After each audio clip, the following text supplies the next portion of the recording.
Hey, hello students, welcome back. So now we are going to start with the average life, the mean life. हमने पढ़ा half life क्या होता है, activity क्या होती है, लॉ ऑफ डिसइंटीग्रेशन क्या होता है. अब हम बात करेंगे एवरेज लाइफ पे, मीन लाइफ पे. So let us go for the next topic we are going to discuss, that is average life और मीन लाइफ. देखो जितने भी रेडियो एक्टिव सैंपल्स है हर एक का लाइफ अलग है, लाइफ ऑफ एग्जिस्टेंस अलग है, कितने टाइम के लिए वो डीके होगा हम नहीं बता सकते. So for that we are going to define now average life, कि इन एन एवरेज कितनी लाइफ होती है एक रेडियो एक्टिव सैंपल की, एक मीन लाइफ कितनी हो सकती है एक रेडियो एक्टिव सैंपल की. ओके, एवरेज लाइफ देख लेंगे. Okay, what we are going to calculate is the average life, the mean life of the radio active sample. Okay बच्चों, इनिशियली हम लेते हैं कि भाई number of atoms n naught थे, तभी टाइम 0 हो गया. ओके, नंबर ऑफ एटम्स कितने n नॉट, टाइम 0 है, बराबर कि नहीं. फिर after time t, any time, let us से आफ्टर एनी टाइम t, कितने बचे, n बच गए कितने n.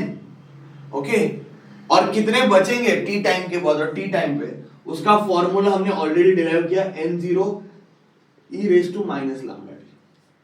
जितने एटम्स बचेंगे डिसइंटीग्रेट होने हुए नहीं है उसका फॉर्मूला है. जो डिसइंटीग्रेट हो गए चले गए, जो डीके हुए नहीं जो बच गए उसका formula n is equal to n0 e raise to minus lambda t, बराबर है. तो बच्चों इनिशियली मेरे पास कितने आइटम्स हैं n नॉट, तो सोचो इनिशियली मेरे पास 100 आइटम्स हैं. ओके, t टाइम के बाद मतलब चलो मैं बोलता हूं एक आफ्टर 5 डेज, 5 दिन के बाद कितने बचे, लेट अस से 25 बच गए. ओके, तो मैं डिफाइन कर रहा हूं कुछ चीजों को. After small time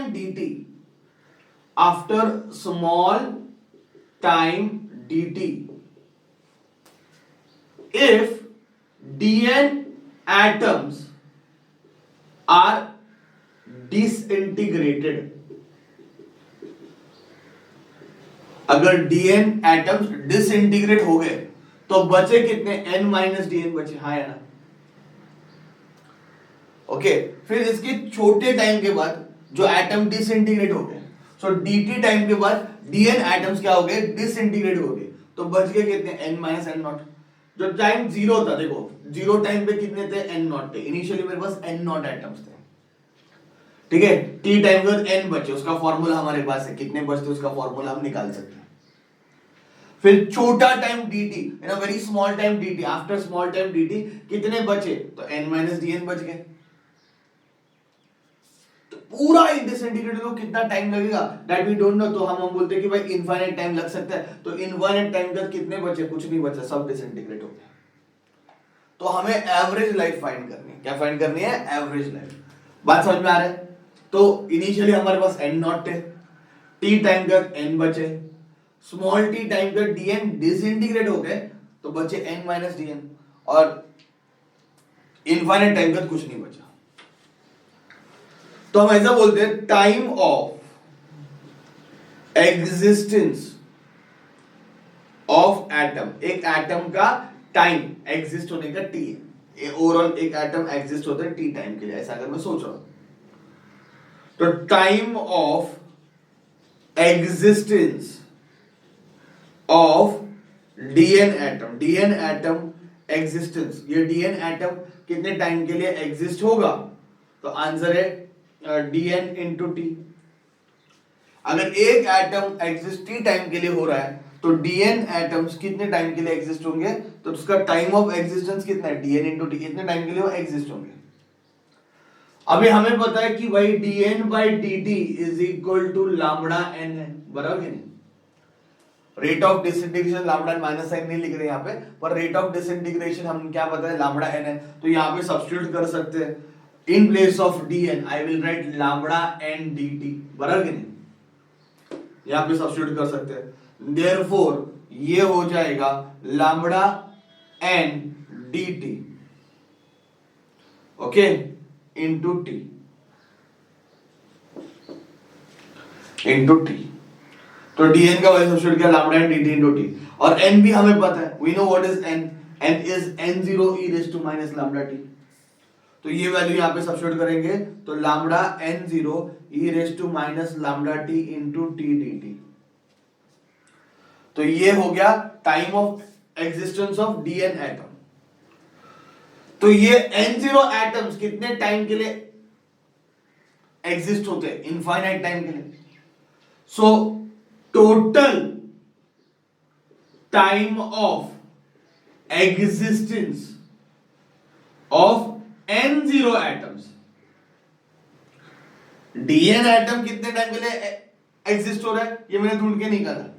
अभी n0 सारे डिसइंटीग्रेट होने के लिए, तो total time of existence,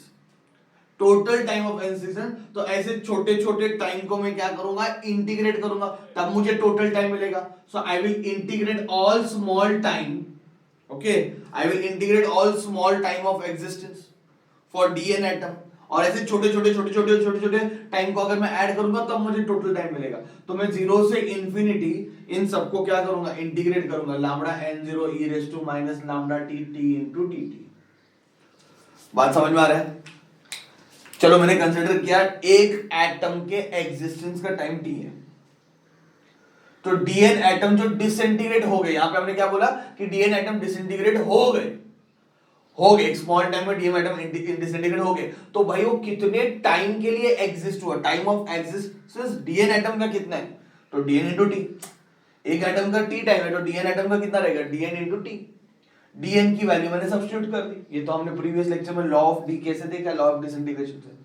n की वैल्यू सब्स्टिट्यूट कर दी, तो dn एटम कितने टाइम के लिए एग्जिस्ट होता है? Time of existence of dn atom मैंने ढूंढ के निकाला। तो time of existence of n0 atom, तो n0 एटम कितने टाइम के लिए एग्जिस्ट होंगे? मतलब टोटल टाइम की बात कर रहे हैं। n0 एटम मतलब टोटल टाइम कितना रहेगा वो तो हमें पता नहीं है, तो हम क्या कर देंगे? 0 से इंफिनिटी इंटीग्रेट कर दिया, because we don't know, right? So हमने क्या किया? हमने वो पता है कि भाई इनफाइनाइट टाइम के लिए एग्जिस्ट होगा, पर हम प्रिसाइजली अभी क्या कर रहे हैं? छोटे जो dn एटम से इंटीग्रेट होने का जो टाइम है वो ऐड करते बैठेंगे 0 से इंफिनिटी। कहां से? 0 से इंफिनिटी, तब जाके ये पूरे खत्म हो जाएंगे, बराबर नहीं? So now I can write lambda n0 common निकाला, integration of 0 to infinity e raise to minus lambda t dt। बहुत कॉम्प्लिकेटेड इंटीग्रेशन है, नहीं करना, टेक्स्ट बुक वाले भी नहीं बोल रहे मत करो, तो अपन क्यों करने का, है कि नहीं? तो लैम्बडा n0, इसका आंसर डायरेक्ट याद रखो, इसका आंसर 1 लैम्बडा स्क्वायर आता है बच्चों। क्या आता है आंसर इसका? इसको जब सॉल्व करेंगे आंसर 1 लैम्बडा स्क्वायर आता है। इसका आंसर 1 लैम्बडा स्क्वायर होता है, ये कैंसिल हो गया, तो n0 lambda. This is total time of existence of n0 atoms, okay. अब मुझे एवरेज लाइफ फाइंड करनी है। एवरेज लाइफ क्या होता है भाई? Total time of existence of n0 atoms.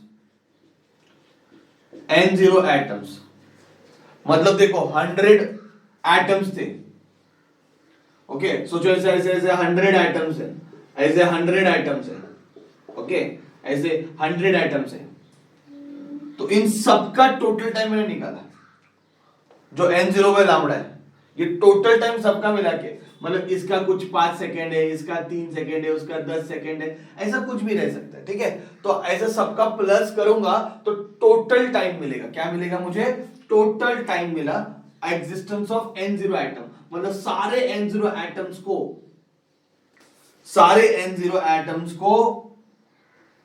का एग्जिस्टेंस टाइम मैंने निकाला, अपॉन नंबर ऑफ एटम्स कर दिया, तो मुझे एवरेज लाइफ एक एटम का मिलेगा। वही तो फाइंड करना है, एवरेज लाइफ, मीन लाइफ एक न्यूक्लियर का, एक एटम का, एक न्यूक्लियर का फाइंड करना है। तो एवरेज कैसे फाइंड करेंगे कि भाई ओवरऑल किसी का 5 सेकंड है, किसी का 10 सेकंड है, किसी का 2 दिन है, किसी का 3 दिन है, कुछ भी हो सकता है। तो इन एन एवरेज कितना है? तो total number of existence of n0 atoms. N0 atoms पूरा डिसइंटीग्रेट होने को कितना टाइम लगा upon N0 atoms will give me average life of one atom. Do you understand what I am saying? Okay, अगर मैंने मार्केट से एक Lexi का पेन लिया 10 रुपए में, फिर रेनॉल्ड्स का पेन लिया 5 रुपए में, फिर अभी नाम भी नहीं याद आ रहा है, पार्कर का पेन लिया 100 रुपीज में, ठीक है। ऐसे 2-3 कंपनी के और पेन लिए, कुछ 10 रुपए का, कुछ लेट अस से 20 रुपीज का।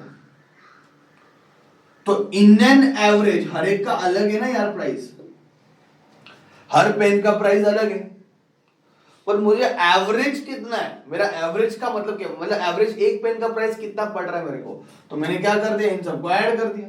तो 20 + 10 + 10 दैट इज 30 40 45 145 और ये हो गया 5। तो 5 पेन अगर 145 का है तो 145 अपॉन 5 अगर करोगे, है कि नहीं, आपको क्या मिलेगा, इट इज 29। तो एक पेन का प्राइस लगभग 29 रुपीज के आसपास इन एन एवरेज आया मेरे पास। अब समझा? तो ऐसे हर एटम का टाइम अलग है। हमने क्या किया, टोटल टाइम निकाला पूरे N0 एटम्स का, जितने एटम्स है सबका टोटल निकाला, अपॉन डिवाइड कर दो, इन एन एवरेज एक एटम का एवरेज लाइफ मिलेगा, एक न्यूक्लियर का एवरेज लाइफ मिलेगा। अभी आपको समझ में आया एवरेज लाइफ का मतलब क्या है? तो ये अपने को मिल रहा है N0 bye lambda upon N0, इसका सिंबल टाउ है, N0 N0 कैंसिल, तो tau is equal to 1 by lambda. ये एवरेज लाइफ है बच्चों, याद रखो, ये एवरेज लाइफ है 1 by lambda. This is your average, this is the most easiest way. मैंने थोड़ा टेक्स्ट बुक को थोड़ा सा डेरिवेशन चेंज किया, आप समझ लो, और फिर टेक्स्ट बुक का लिखा तो भी चलेगा, या फिर ये लिखोगे तो भी चलेगा। बात समझ में आ रहा है? तो ये हमने ढूंढा, ओके, कि N0 से 0 होने के लिए सारे एटम्स डिसइंटीग्रेट, सबका टोटल निकाला कि सारे एटम जितने भी थे सबको डिसइंटीग्रेट होने को कितना टाइम लगा। तो हर एटम का मैंने टाइम क्या किया, ऐड करूंगा डिसइंटीग्रेट होने का, तो सबका, कोई एटम 10 दिन के लिए जिंदा है, कोई एटम 50 दिन के लिए जिंदा है, कोई एटम 100 दिन के लिए जिंदा है, फिर वो डिसइंटीग्रेट हो रहा है, डीके हो रहा है, तब तक वो जिंदा है, ओके, एक्टिव है। तो हमने ऐसे सबका ऐड किया और ये आंसर है, और डिवाइड कर दे तो एवरेज मिल गया। अभी हाफ लाइफ का फॉर्मूला क्या मिला अपने को, 0.693 अपॉन लैम्बडा, यस और नो? तो 1 अपॉन लैम्बडा के बदले टाउ डाल सकते कि नहीं? तो देखो अभी रिलेशन मिल गया हाफ लाइफ और एवरेज लाइफ में। So you should understand what is the relation between half life and average life. ये भी हमने तोड़ के निकाला। मीनिंग समझ में आ रहा है? एक एटम, एक न्यूक्लियाई को डिसइंटीग्रेट होने को कितना टाइम लगता है, उसका एवरेज लाइफ कितना है, एक एटम का, एक न्यूक्लियाई का।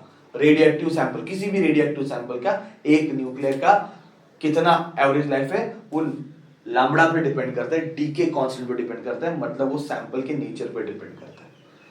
बात समझ में आ रहा है? फॉर्मूला 1 अपॉन लैम्बडा और इसको रिलेट कर दिया, एकदम इजी, ठीक है। पढ़ो, लिखो, लर्न करो, दिमाग में बिठा दो, ठीक है बच्चों। Thank you very much.